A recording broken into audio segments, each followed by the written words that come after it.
Vamos a hablar sobre las clases de los tipos primitivos en Java. Los tipos primitivos, como sabéis, son el int, el double, el char, el boolean, el long, el float, todos los tipos primitivos que tenemos para definir tipos de datos básicos. Ya sabéis que en Java las strings no son un tipo de dato básico, sino que son una clase, pero al igual que las strings son una clase, para cada uno de los tipos básicos que tenemos en Java, para cada uno de los tipos primitivos, tenemos una clase correspondiente que se encarga precisamente de darle una serie de métodos y de utilidades a cada uno de estos tipos primitivos con los que vamos a poder envolver, se llaman clases envolventes, un tipo de dato concreto para, pues a lo mejor utilizar ciertos métodos comunes o para convertirlo a string o para convertirlo de una string a ese tipo de dato, etcétera, etcétera.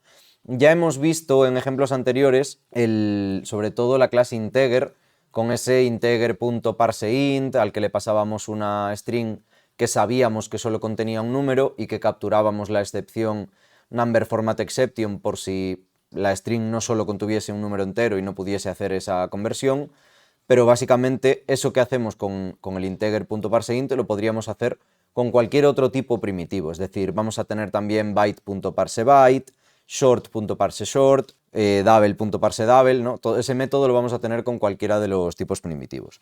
Entonces, como decíamos, los tipos primitivos no son objetos, sino que son valores simples, y entonces Java nos proporciona estas clases envolventes o wrapper classes en inglés para cada tipo primitivo que nos permite tratar esos tipos primitivos como un objeto si nos interesa en algún momento, pues ya sea, como os digo, para castearlos, para cualquier cosa. Entonces, aquí tenéis la correspondencia de cada una de las clases con el tipo primitivo. En general todas se llaman igual, los únicos que cambian son, o sea, se llaman igual pero con la letra mayúscula, por supuesto, porque es una clase.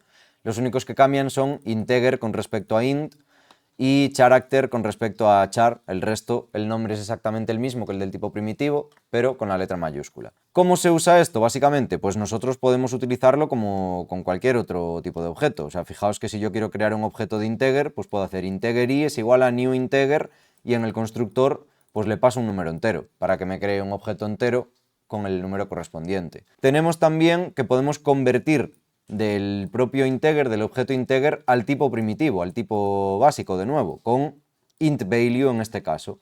Al igual que tenemos int value, vamos a tener con el resto de clases byte value, short value, double value. Vais viendo cómo va el tema, ¿no? Se llaman siempre igual, casi siempre igual los métodos y funcionan para lo mismo, solo que cada uno se encarga de manejar un tipo primitivo diferente. ¿Qué más podemos hacer? Podemos hacer el valor contrario, o sea, el proceso contrario, perdón.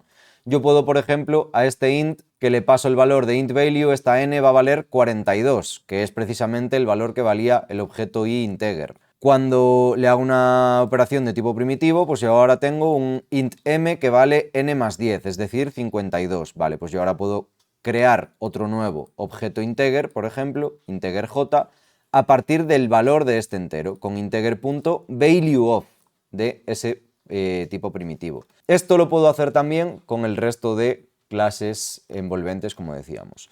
Y por supuesto, puedo imprimir el propio integer y al igual que ocurre con los tipos primitivos, esto lo que va a hacer por detrás es llamar al método toString de cada una de las clases envolventes e imprimir el valor que tiene almacenado en ellas. Ya veis que en este ejemplo, pues lo que decíamos, se crea un objeto de la clase integer a partir de un valor entero, luego se convierte a un tipo primitivo int, se realiza alguna operación, se vuelve a convertir del int al integer, y entonces las clases envolventes lo que nos dice es que son útiles cuando se necesita trabajar con los tipos primitivos como objetos, por ejemplo, al utilizarlo en colecciones genéricas para trabajar con APIs que requieren objetos en lugar de tipos primitivos. Más adelante vamos a hablar de, cuando hablemos de las estructuras de datos genéricas, hablaremos también de qué es esto de los tipos genéricos, que ya lo hemos visto alguna vez en la documentación, pero vamos a aclarar un poco de qué va todo esto. Las clases envolventes también nos proporcionan métodos útiles para convertir entre tipos primitivos y objetos y para realizar operaciones con los tipos primitivos como si fueran objetos. En general nos facilitan el trabajo, como decíamos, de los tipos primitivos en Java y nos permiten tratarlos como objetos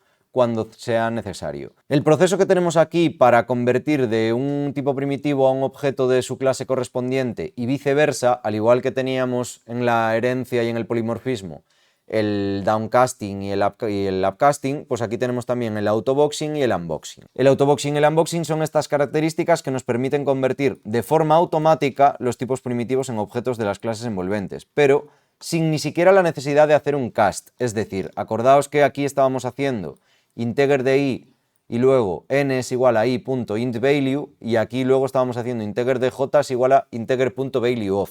Entended que el compilador de Java es lo suficientemente inteligente a la hora de compilar como para entender que si un objeto es de la clase integer, luego podemos directamente pasárselo a un tipo primitivo int y viceversa. Esto precisamente es el autoboxing y el unboxing. El autoboxing es la conversión automática de un tipo primitivo a su clase envolvente correspondiente, y el unboxing es la conversión automática de un objeto de esa clase envolvente a su tipo primitivo correspondiente. Es decir, que yo puedo hacer esto directamente sin la necesidad de utilizar los métodos intValue o valueOf. O sea, yo directamente a integer de i, en vez de utilizar el constructor, le puedo pasar un número entero, no hay ningún problema, o una variable de tipo entero, ¿vale? Y de la misma forma, yo a un tipo básico entero le puedo pasar directamente un objeto integer sin la necesidad de utilizar el método valueOf. Esto es el autoboxing y el unboxing.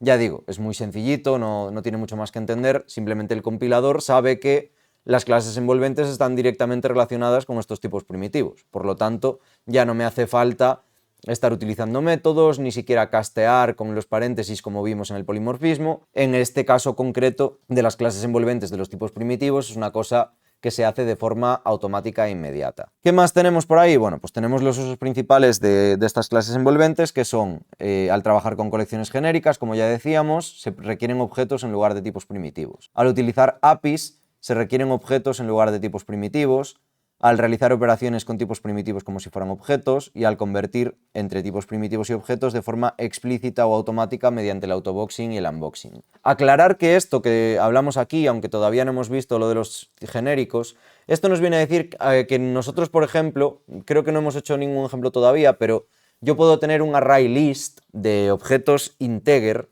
pero no puedo tener un array list de int, de tipos primitivos int. Si yo quiero un array list de números enteros, necesito que sean objetos integer.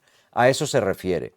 Ya veremos por qué y cómo está relacionado con el tema de los tipos de datos genéricos y todo esto. ¿Cuáles son los métodos habituales de las clases envolventes o cuáles son los métodos más utilizados, los que más habitualmente se ven en ejemplos y los que más vais a utilizar? Son los siguientes. Primero tenemos intValue o doubleValue, charValue, booleanValue, ya veis, cualquiera de los values correspondiente al tipo primitivo, que lo que nos hace es devolver el valor del objeto como un tipo primitivo.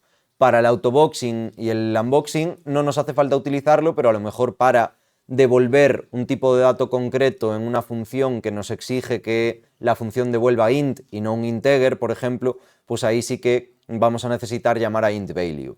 Lo mismo ocurre con valueOf. ValueOf nos convierte el tipo primitivo en un objeto de la clase envolvente correspondiente, el toString, por supuesto, para representar cualquiera de estos tipos primitivos como una string y así poder pues utilizarlo para concatenarlo con otras strings o en un string builder o lo que sea. El método equals, por supuesto, que compara un objeto con el otro por su valor y no por su alias, porque al igual que con los tipos primitivos, yo sí que puedo hacer int a comprobar con igual si es igual al int b. Con el integer a no lo puedo hacer con el integer b, porque si hago igual, pasa lo mismo que con las strings. Lo que estoy comprobando es si el integer a es un alias del integer b, y lo que queremos comprobar no es eso. Si queremos comprobar, bueno, depende, a lo mejor sí que es eso, pero si lo que queremos comprobar es que tienen el mismo valor, ahí tengo que utilizar el método equals, al igual que ocurría con las strings. Y por último tenemos también el compareTo, que nos compara el objeto y nos devuelve un valor entero que indica si es menor, igual o mayor. Esto, pues dependiendo del tipo de dato que estemos viendo, veréis en la documentación cómo es. Estos métodos son útiles para convertir entre tipos de datos primitivos, como decíamos, y objetos y realizar operaciones con ellos. Ya digo, no es demasiado complejo. En general ya hemos utilizado el integer.parseInt y el double.parseDouble y todos estos. Y básicamente esta sección es para que veáis que cada uno de los tipos primitivos tiene su clase correspondiente y en general todas funcionan de la misma manera.